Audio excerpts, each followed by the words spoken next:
Olá, aqui é o Tobias Folkman e esse é o quinto vídeo da minha série dedicada ao tema da organização e planejamento no trabalho de um regente.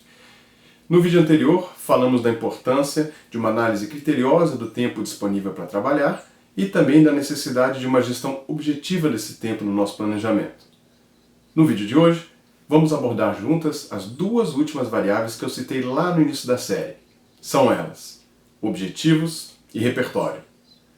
Como eu falei no primeiro vídeo, essas são variáveis que estão geralmente interligadas, uma vez que, geralmente, o principal objetivo de um ciclo de trabalho de uma orquestra é justamente apresentar o melhor possível um determinado repertório. Mas, como sempre, podem existir outros objetivos, secundários ou não, principalmente em orquestras sociais. Não há planejamento que seja bom sem clareza de objetivos. É essencial refletir sobre eles antes de qualquer elaboração de um plano de trabalho. E, nesse contexto, voltamos às variáveis que já discutimos em vídeos anteriores. Por exemplo, na reflexão sobre o elemento humano. Saber quem é a nossa orquestra e conhecer seus limites técnicos e artísticos é muito importante. E a reflexão também nos leva invariavelmente a nos perguntar o que esse grupo almeja, o que a instituição quer para essas pessoas e o que elas também buscam individualmente ao estar na orquestra. Limitações de infraestrutura, orçamento e tempo disponível para o trabalho também podem vir a condicionar os objetivos propostos, uma vez que ninguém em sã consciência deveria estabelecer objetivos absolutamente impossíveis de serem alcançados. Se falamos de uma orquestra profissional, além do natural objetivo de oferecer uma programação de qualidade com repertório sinfônico e universal, existem vários outros objetivos que, de uma forma ou de outra, se repetem nas diferentes orquestras.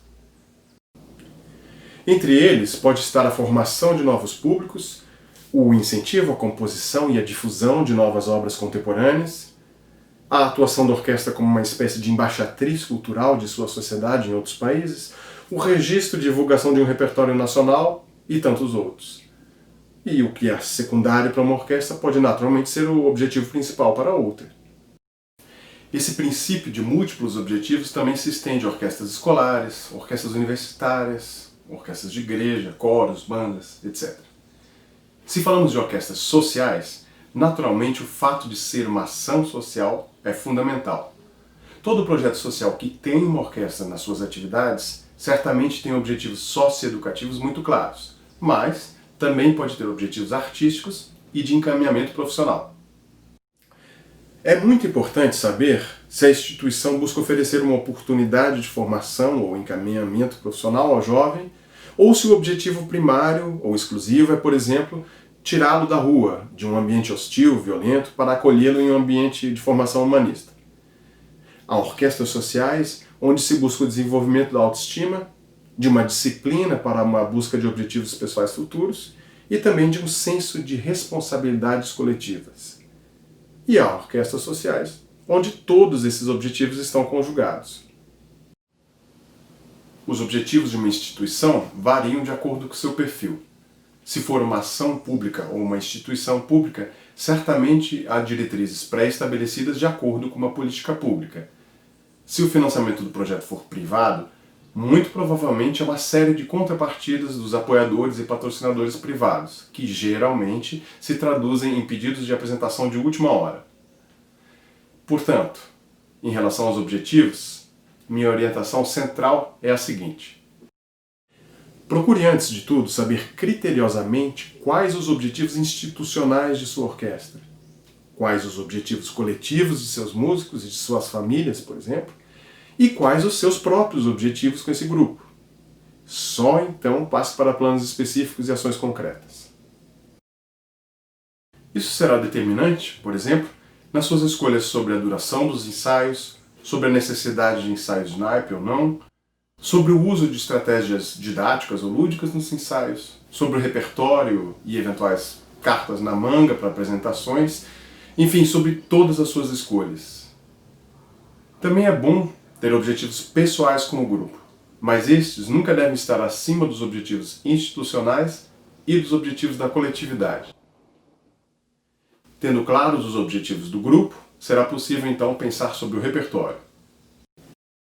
Nesse ponto, também é importante uma grande reflexão sobre o material humano, sobre o estágio de formação musical e técnica dos músicos, sobre o tempo disponível para trabalhar, sobre questões de infraestrutura, enfim.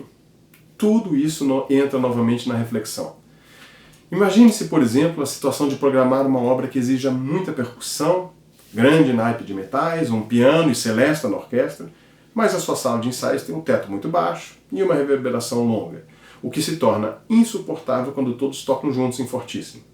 Além disso, a sua orquestra não tem tímpanos de qualidade, nem um bom piano, muito menos uma celesta. Vale a pena seguir adiante com esse plano?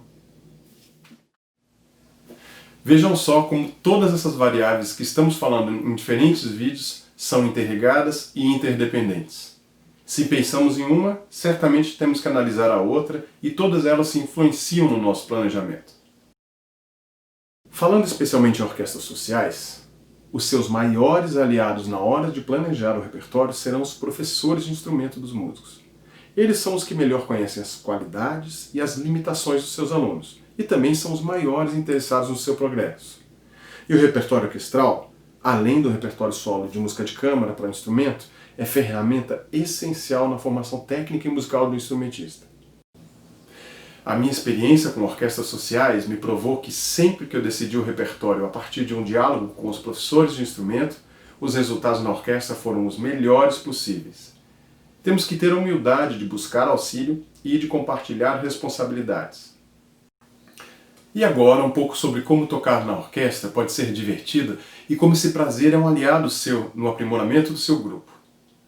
A orquestra é um excelente espaço para o desenvolvimento técnico e artístico do instrumentista, mas também um ótimo espaço para o desenvolvimento de um senso de coletividade, ou seja, para uma consciência das responsabilidades compartilhadas.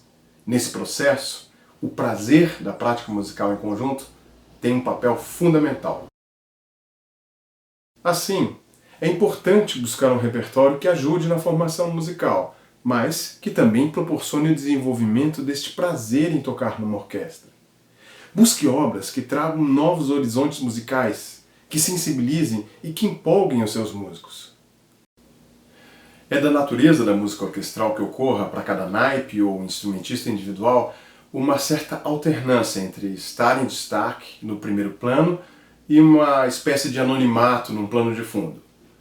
Há momentos em que se tem a linha principal, que se toca um solo, que se está em evidência, e há os momentos em que não se é notado necessariamente, em que se está num segundo plano e que a função é, aparentemente, dar sustentação para a linha principal. Na verdade, todas as partes são importantes, têm o seu destaque, têm a sua importância e são fundamentais para o tecido orquestral. Mas nem sempre se está nos holofotes com a atenção do público. Naturalmente, há instrumentos que estão com mais frequência em destaque, outros menos.